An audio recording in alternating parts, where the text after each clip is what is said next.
بسم اللہ الرحمن الرحیم۔ السلام علیکم ورحمۃ اللہ وبرکاتہ۔ ان الحمد للہ نحمده ونستعینه ونستغفره ونستهدیه والصلاة والسلام على اشرف الانبیاء والمرسلین محمد وآلہ وصحبہ اجمعین، اما بعد۔ حاضرین و ناظرین، یہ درس نمبر 1234 ہے، اور آج سورہ طٰہٰ کی 3 آیتوں کی تلاوت اور تشریح کی جائے گی۔ آیت نمبر 22، 23 اور 24، 22، 23 اور 24۔ چلیے سب سے پہلے ہم ان 3 آیتوں کی تلاوت کرتے ہیں، لفظی ترجمے اور ترجمے کے بعد تشریح کرتے ہیں۔ اعوذ باللہ من الشیطان الرجیم، بسم اللہ الرحمن الرحیم۔ واضمم يدك إلى جناحك تخرج بيضاء من غير سوء آية أخرى لنريك من آياتنا الكبرى اذهب إلى فرعون إنه طغى صدق اللہ العظیم۔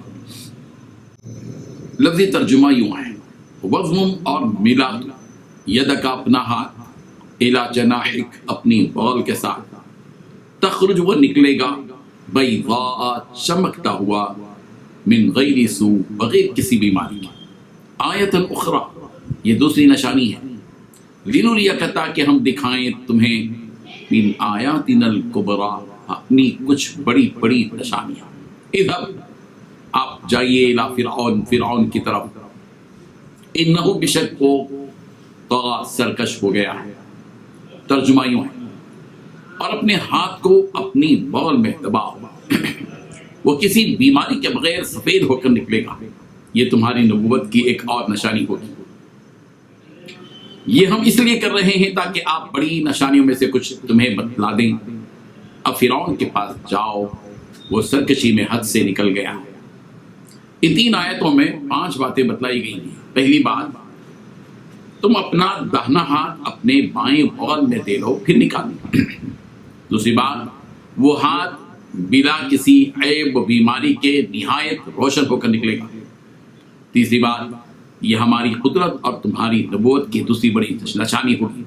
چوتھی بات، لاٹھی ڈال دینے اور ہاتھ کو گریبان میں دینے کا یہ حکم اس لیے ہے تاکہ ہم تم کو اپنی قدرت کی بڑی نشانیوں میں سے بعض نشانیاں دکھلائیں۔ پانچویں بات، تم فرعون کے پاس جاؤ، وہ حد سے نکل گیا ہے۔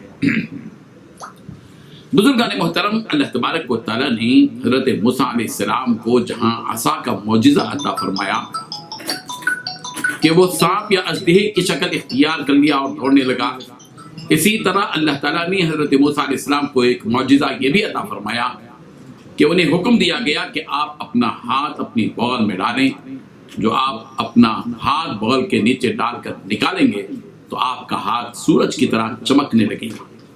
چنانچہ حضرت موسیٰ علیہ السلام نے اللہ تعالیٰ کے حکم سے ایسا ہی کیا، اور آپ کا ہاتھ سورج کی طرح روشن ہو گیا۔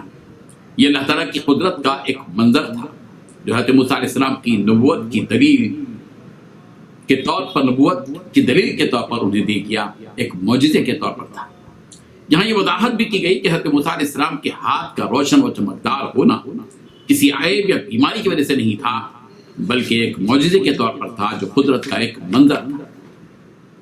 ان دونوں معجزات کے دیے جانے کے بعد حضرت موسیٰ علیہ السلام کو حکم دیا جا رہا ہے کہ اے موسیٰ، اب آپ فرعون کے پاس جائیے، اس نے بہت سر اٹھایا ہے، اب آپ کو گھبرانے کی کوئی ضرورت نہیں ہے۔ آپ کے پاس 2 ایسے معجزے ہیں جن کو پیش کرنے سے فرعون جیسا بادشاہ بھی عاجز ہے۔ جو ظالم اور گھمنڈی فرعون خدائی کا دعویٰ کرتا ہے، تم اس کے سامنے توحید کی دعوت دو، اور اگر وہ تمہاری نبوت پر شک کرے تو وہ معجزے بتلاؤ جو ہم نے تمہیں دے رکھے ہیں۔ سورۃ النازعات کی آیت نمبر 17 میں بھی حضرت موسیٰ علیہ السلام کو فرعون کے پاس جانے سے متعلق حکم دیا گیا، اذهب الى فرعون انه طغى، آپ فرعون کے پاس جائیے، اس نے سرکشی رکھ کر رکھی۔ اس کے بعد پھر کیا ہوتا ہے اس کو اگلے درس میں ہم انشاءاللہ بیان کرتے ہیں۔ وآخر دعوانا ان الحمد للہ۔